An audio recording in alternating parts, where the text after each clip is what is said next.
Mesdames et messieurs, soyez les bienvenus dans cette nouvelle édition. Restez avec nous jusqu'à son terme. À la une de l'actualité, un nouvel accident mortel de la circulation s'est produit dans la nuit d'hier sur la rocade de Tsarasoch. Le véhicule en cause a pris la fuite. Ce drame a suscité la colère des riverains qui ont organisé une manifestation ce matin. Ils réclament la construction d'une passerelle piétonne afin que la traversée de la route soit plus sécurisée. Les détails avec Radraman Zatouf sur les images de Nzara Ranjeansou.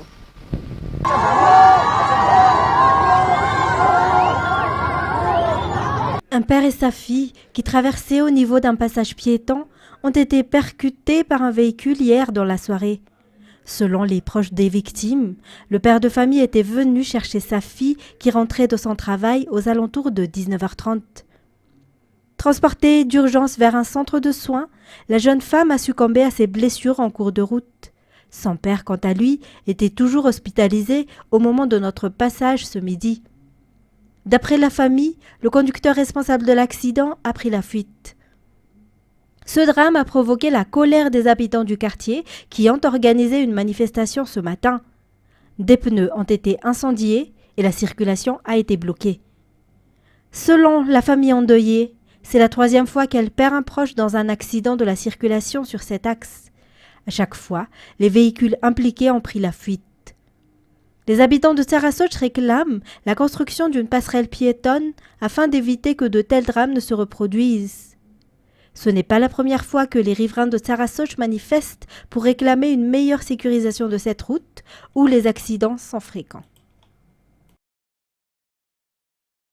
Et la nomination de 2 chefs Fouktan par le district plonge le Fouktan de Beorirk dans une situation de confusion et paralyse son fonctionnement.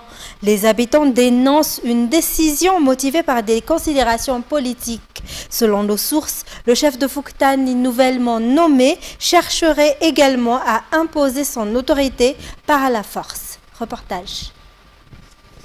Depuis plusieurs jours, le bureau du Fouktan de Beorirk reste fermé. Toutes les démarches administratives ainsi que les services de proximité sont à l'arrêt. Selon les informations recueillies, le chef de Fouktan nouvellement nommé a fermé les locaux et est reparti avec les clés. Les habitants se retrouvent aujourd'hui pris en otage par des calculs politiques. À Beorirk, le chef de district a procédé à 2 nominations successives au poste de chef de Fouktan. Cette situation a semé la confusion, au point que les habitants eux-mêmes ne savent plus qui dirige réellement le Fouktan. La seule issue à cette crise est l'organisation d'une élection du chef de Fouktan selon les personnes interrogées. Elles estiment qu'il faut laisser les citoyens choisir librement la personne avec laquelle ils souhaitent travailler et vivre au quotidien au sein de leur quartier.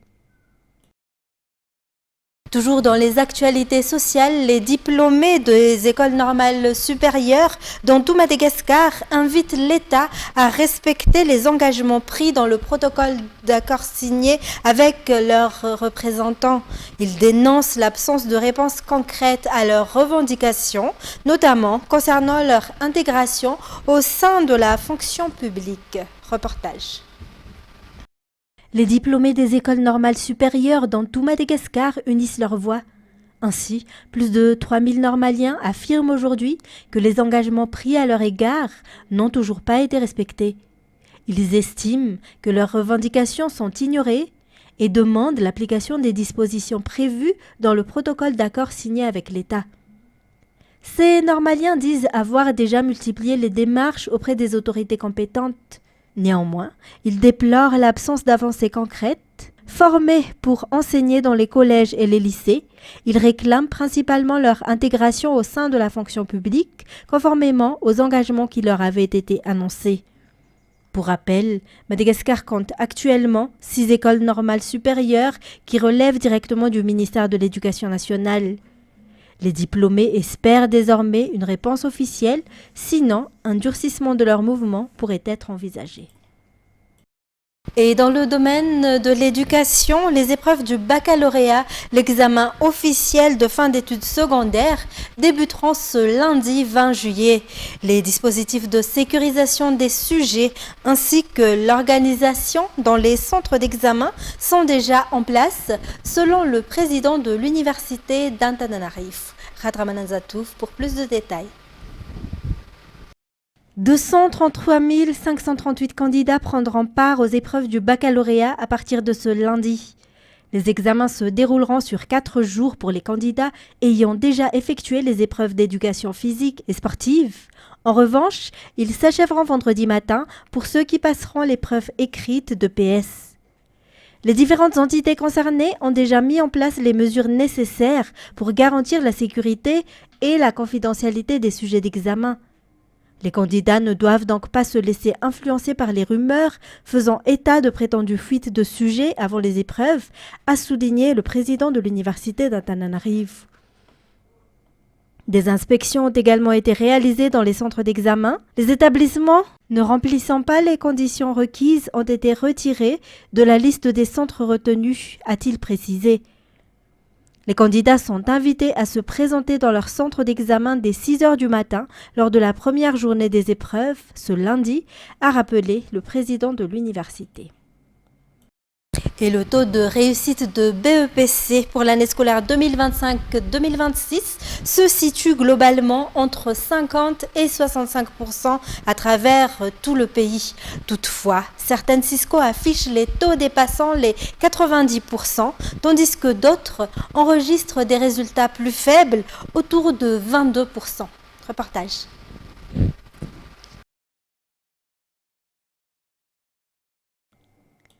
La Cisco d'Antananarivo a enregistré le plus grand nombre de candidats à cette session du BEPC, avec 24 600 inscrits et un taux de réussite de 54,85%. Ce taux est en baisse constante depuis 3 ans. Il était de 64,39% en 2024, puis de 57,35% en 2025. Comparé aux autres grandes villes, Antananarivo affiche des résultats plus faibles. Le taux de réussite atteint 65,30% à Tira B1, 65,78% à Madang 1 et 67,60% à Tuamasen 1. À l'échelle nationale, les écarts entre les Cisco restent importants. La Cisco d'Ampani enregistre le meilleur taux de réussite avec 95,27%, suivi de la Cisco de Murafenbe avec 90,95%. A l'inverse, la Cisco de Mianj-Vaz affiche le taux de réussite le plus faible à ce jour avec 22,30%, suivi de Befanjin avec 29,38%. La publication des résultats a également été marquée par des difficultés techniques. De nombreux parents et candidats n'ont pas pu accéder au site internet du ministère de l'Éducation nationale en raison de la saturation de la plateforme. Le ministère a alors mis à disposition un autre lien de consultation. En plus des listes affichées dans les centres d'examen, les résultats peuvent également être consultés par SMS. 54%, c'est le taux de réussite enregistré au BEPC dans la Cisco d'Antananarivo, comme on l'a vu tout à l'heure. D'autre part, les établissements homologués français de Madagascar affichent près de 98% de réussite au diplôme national de brevet. Les deux examens se déroulent pourtant sur le sol malagasy et concernent des élèves de niveau du collège. Comment expliquer un tel écart? Réponse dans ce reportage.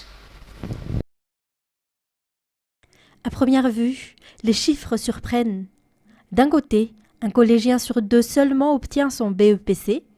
De l'autre, presque tous les candidats du DNB décrochent leur diplôme. La première différence réside dans le profil des établissements.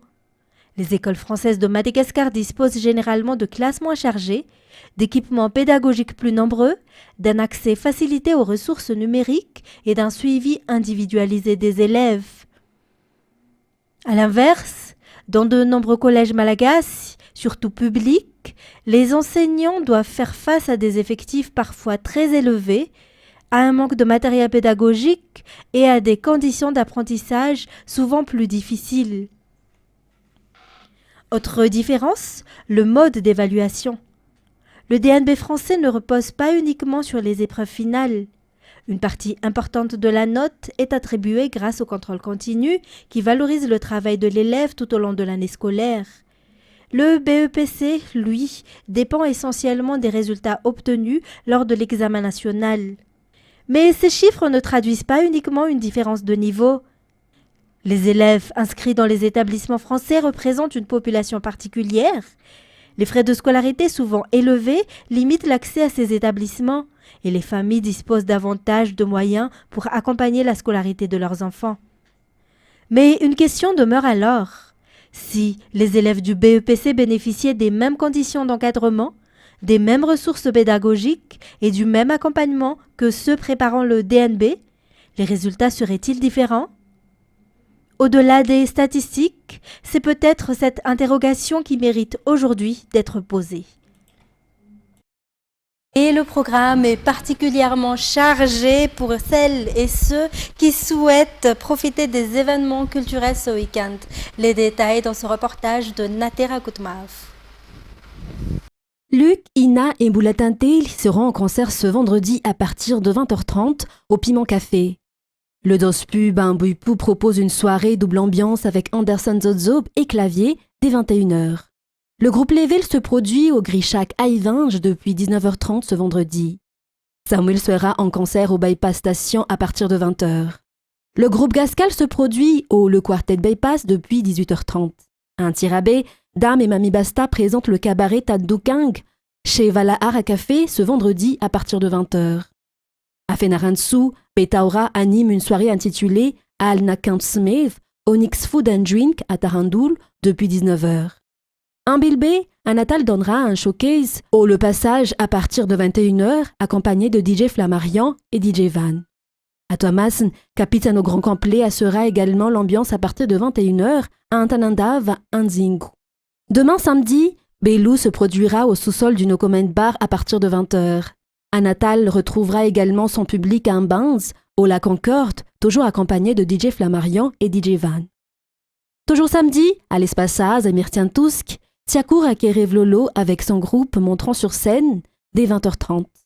À 19h30, Samuel sera également en concert à l'Espace Arena à Ivat, près de Crook Farm. Et dans le cadre de la valorisation du Tsapik, en vue de son inscription au patrimoine culturel immatériel de l'UNESCO, Dozinzav et Tet proposeront un concert live au Glacian à Lankelj samedi à partir de 20h pour célébrer spécialement ce rythme musical du sud de Madagascar. Dimanche, l'événement Génération 2000 se tiendra au Palais des Sports de Mamasn à partir de 13h. Il réunira plusieurs artistes emblématiques des années 2000, notamment Fascination, Telu Sanzat, Palome Fulfangtel, Tempogeg, Marion, Tovjay, Imagine et Spidey. Enfin, pour les amateurs de musique chrétienne, Noël Sakildalna proposera un concert exceptionnel à FJKM à Boummanou à la Sour Bethesda, dimanche 19 juillet à partir de 15h. Et on enchaîne avec les actualités internationales. 11 personnes, dont des enfants, sont décédées et 19 autres ont été blessées jeudi au matin dans l'incendie d'un orphelinat près d'Alger, ont déclaré les autorités. France 24. C'est derrière ces portes que la tragédie s'est produite. Les flammes ont ravagé les murs de cet orphelinat et emporté avec elles plus d'une dizaine d'enfants. L'incendie s'est passé vers 3h20 du matin. Comme nous habitons juste à côté, nous avons entendu des cris. Nous sommes immédiatement sortis en courant. Les services de police et les équipes de la protection civile étaient déjà sur les lieux. Il s'est passé ce qu'il s'est passé. Quand on le voit de ses propres yeux, ce n'est vraiment pas facile. Plusieurs blessés ont été évacués d'urgence dans les hôpitaux voisins. La protection civile algérienne n'a pour l'heure donné aucun détail concernant les victimes, leur âge ou la cause possible de l'incendie. Ailleurs, au nord du pays, à Béjaïa, les avions bombardiers d'eau tournent encore et encore dans le ciel. Alors que plusieurs incendies sévissent sur la côte algérienne, des centaines d'hectares sont déjà partis en fumée. Cet éleveur a été surpris par les flammes. Il y avait ici une vingtaine de moutons et de chèvres, et du foin.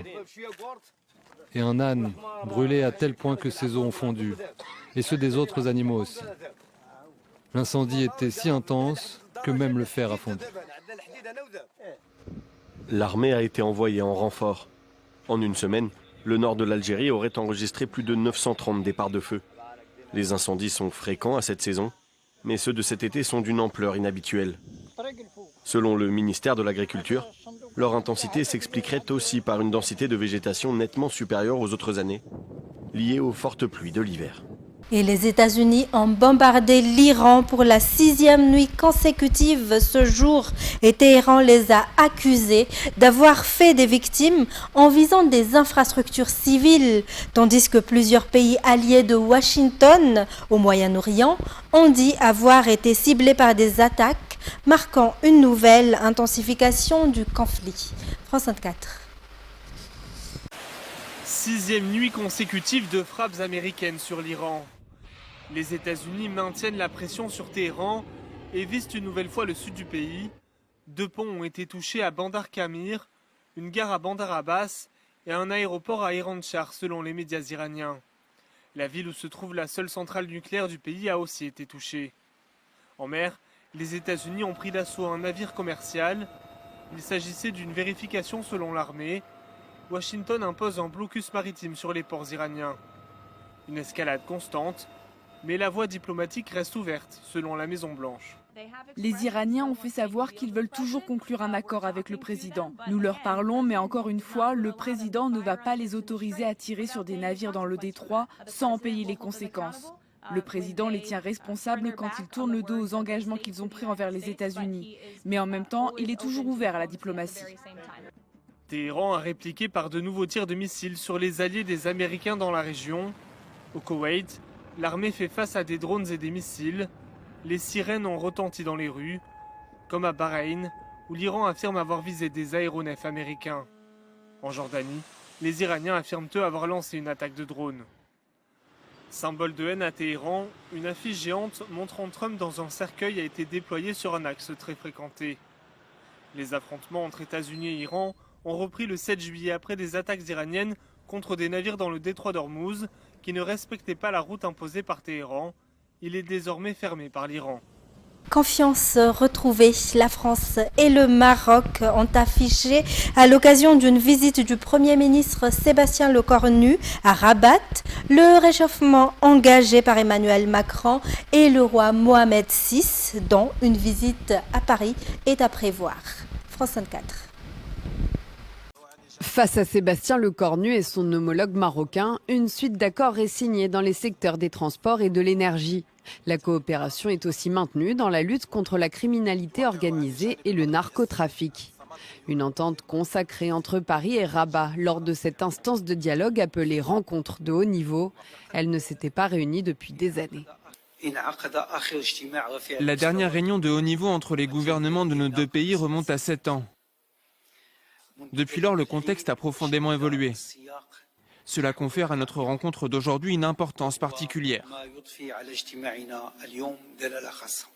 Après des années de tension, les relations franco-marocaines ont connu un revirement à l'été 2024. À ce moment-là, Emmanuel Macron décide de reconnaître la souveraineté marocaine sur le territoire disputé du Sahara occidental. 2 ans après, ce voyage pourrait même déboucher sur une visite du roi Mohamed VI en France et la signature d'un traité. Nous travaillons à l'élaboration d'un traité bilatéral entre nos 2 pays. Le premier que la France signera avec un pays hors de l'Union européenne. Une lune de miel entre Paris et Rabat entachée par une enquête publiée par plusieurs médias internationaux. Elle parle de l'ampleur présumée de l'espionnage mené par le Maroc. En 2021, le pays avait été accusé d'avoir utilisé le logiciel espion israélien Pegasus pour infiltrer les téléphones de plusieurs personnalités, dont le président français ou Sébastien Lecornu, alors ministre. Le Maroc a toujours catégoriquement démenti les faits. L'entourage du chef du gouvernement français et le Quai d'Orsay, eux, n'ont fait aucun commentaire. Et nous voici au terme de cette édition. Mesdames et messieurs, merci à vous de l'avoir suivi. Au revoir et passez une excellente soirée sur Viva.